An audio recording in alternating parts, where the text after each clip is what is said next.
Assalamualaikum warahmatullahi wabarakatuh. Selamat pagi anak-anak. Kita lanjutkan lagi kegiatan pembelajaran yaitu tema 2 subtema 1 pembelajaran 6. Ini untuk DLKS saya, ini halaman 26 anak-anak. Untuk DLKS kalian silahkan disesuaikan dengan materi yang saya bacakan ya. Jadi bisa jadi halaman DLKS anak-anak ini malah sebelum halaman 26.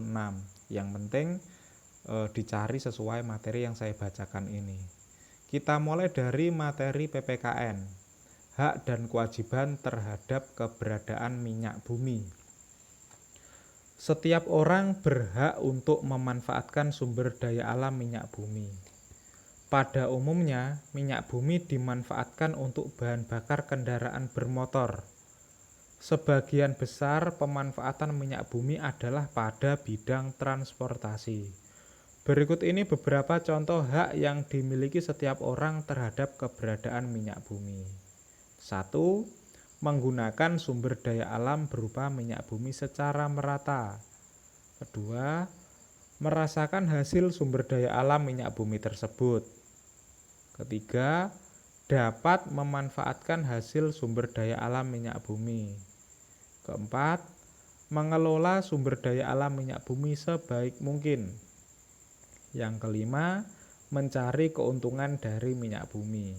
Jadi anak-anak ini mengenai hak ya anak-anak. Hak itu adalah segala sesuatu yang harus kita dapatkan ya. Jadi apa saja yang harus kita dapatkan mengenai minyak bumi? Ya mulai yang nomor 1 tadi, kita dapat menggunakan, kemudian dapat merasakan, dapat memanfaatkan, kemudian kita dapat mengelola dan dapat mencari keuntungan dari sumber daya alam minyak bumi. Itu adalah hak kita. Kemudian saya lanjutkan lagi. Selain mendapatkan hak terhadap keberadaan minyak bumi, setiap orang juga memiliki kewajiban yang harus mereka lakukan. Berikut ini beberapa contoh kewajiban yang harus dilakukan terhadap keberadaan minyak bumi. 1. Wajib menjaga dan melestarikan sumber daya alam minyak bumi tersebut sebaik mungkin. Kemudian kewajiban kita yang kedua yaitu memanfaatkan dengan baik dan bijaksana penggunaan sumber daya alam minyak bumi. Dan kewajiban yang ketiga yaitu menghemat ketika memanfaatkan sumber daya alam minyak bumi. Kemudian yang keempat, melapor pada pihak berwajib jika ada oknum yang merusak ekosistem sumber daya alam minyak bumi. Tadi ada hak, sekarang ada kewajiban. Kalau kewajiban itu adalah segala sesuatu yang harus kita lakukan ya. Beda dengan hak. Kalau hak tadi segala sesuatu yang harus kita dapatkan. Kalau kewajiban adalah segala sesuatu yang harus kita lakukan. Jadi apa kewajiban yang harus kita lakukan terhadap sumber daya alam minyak bumi? Ya mulai yang pertama ini menjaga dan melestarikan, kemudian memanfaatkan dengan baik dan bijaksana.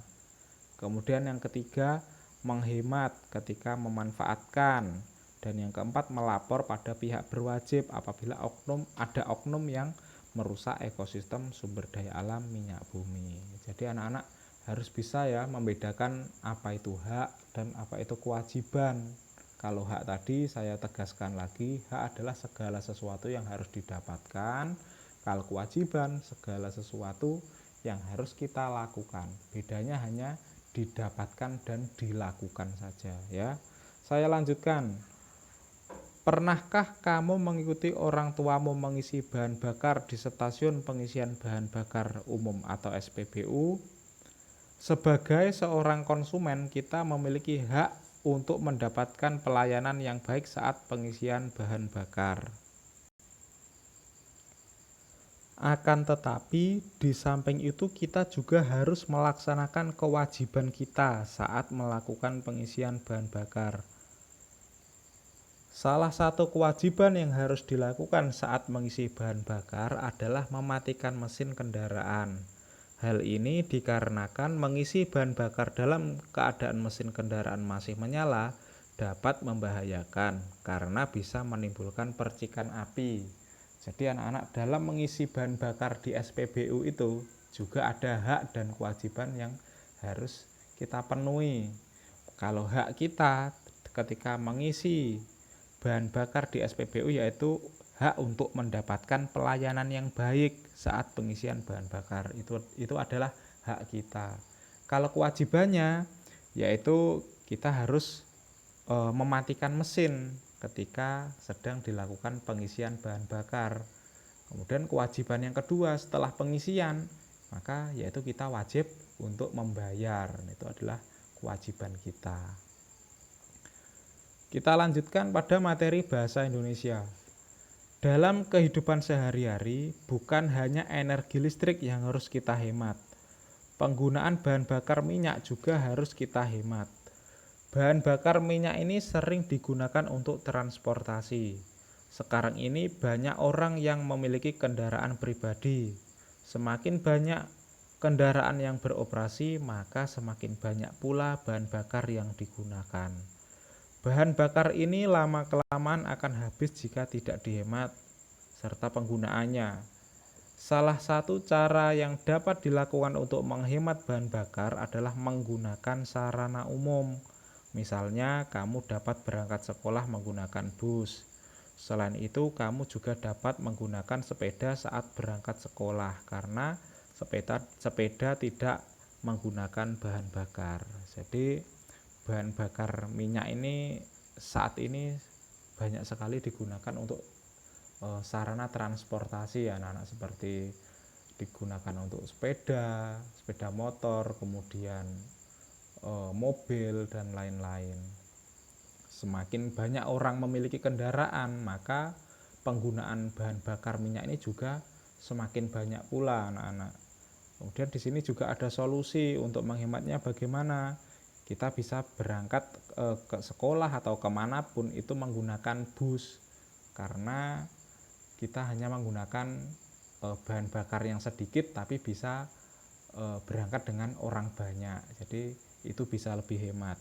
Kemudian cara hemat yang lain yaitu ketika kita berangkat sekolah atau kita berangkat kemanapun itu bisa menggunakan sepeda kayu anak-anak. Jadi tidak menggunakan mesin tapi dikayuh, mengayuh sepeda seperti itu. Itu kan juga termasuk solusi untuk menghemat bahan bakar minyak. Saya lanjutkan. Tahukah kamu bagaimana cara menghemat bahan bakar? Berikut beberapa cara yang dapat dilakukan untuk menghemat bahan bakar yang disajikan pada sebuah peta pikiran. Nah, kemarin kita sudah membahas apa itu peta pikiran ketika kita belajar tatap muka yang kemarin ya anak-anak. Jadi saya jelaskan lagi apa itu peta pikiran. Peta pikiran itu adalah mencatat yang efektif, efisien, kreatif, dan menarik yang memudahkan kita untuk mengingat banyak informasi. Contoh peta pikiran seperti apa? Seperti yang di bawah ini. Nah, ini adalah peta pikiran anak-anak ya. Pada peta pikiran ini yaitu memuat informasi mengenai bagaimana cara menghemat bahan bakar. Bagaimana cara menghemat bahan bakar? Maka di sini bisa kita amati ya. Cara menghemat bahan bakar ada 4, yaitu yang pertama menggunakan transportasi umum. Nih, kemudian menghemat atau menggunakan secara bijak dan secukupnya. Dan yang ketiga, menggunakan bahan bakar alternatif, dan yang keempat, menggunakan kendaraan ramah lingkungan seperti sepeda. Dari peta pikiran yang bisa kita amati saat ini, kita juga bisa anak-anak menentukan yang mana gagasan pokok dan yang mana gagasan pendukung.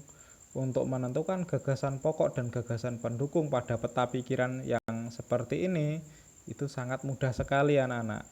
Sekarang kita cari dulu mana gagasan pokoknya. Jadi gagasan pokok itu pada peta pikiran terletak di tengah-tengah yang seperti ini anak-anak. Jadi apa gagasan pokoknya pada peta pikiran ini?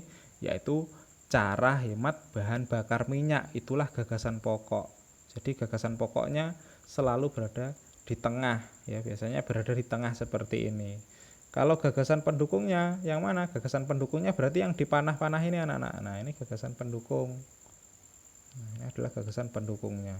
Jadi nanti ketika ada soal yang menyajikan gambar peta pikiran, kemudian anak-anak disuruh mencari gagasan pokoknya, jadi harus bisa menjawab seperti pada peta pikiran yang kita bahas ini, yaitu gagasan pokoknya yaitu cara menghemat bahan bakar minyak. Yang ada di tengah ini adalah gagasan pokoknya.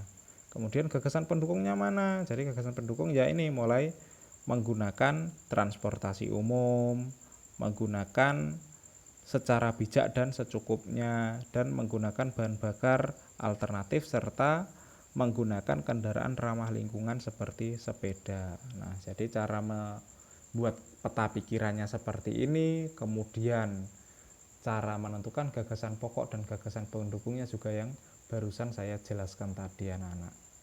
Jadi seperti itu anak-anak cara atau materi yang kita bahas tadi, mulai dari materi PPKN dan materi bahasa Indonesia. Setelah ini anak-anak bisa mengerjakan penilaian pembelajaran 6 ya. Jadi untuk DLKS saya penilaian pembelajaran 6 itu ada di halaman 28. Tapi nanti untuk DLKS anak-anak bisa disesuaikan. Biasanya malah sebelum halaman 28 ya. Jangan sampai salah menentukan halaman. Jadi untuk LKS sekarang halamannya tidak sama untuk LKS saya dan LKS anak-anak, karena untuk di LKS saya ini adalah LKS pegangan guru, jadi halamannya bisa berbeda karena banyak sekali yang dibahas. Itu dulu anak-anak yang bisa kita bahas, semoga bisa dipahami. Saya akhiri, wassalamualaikum warahmatullahi wabarakatuh.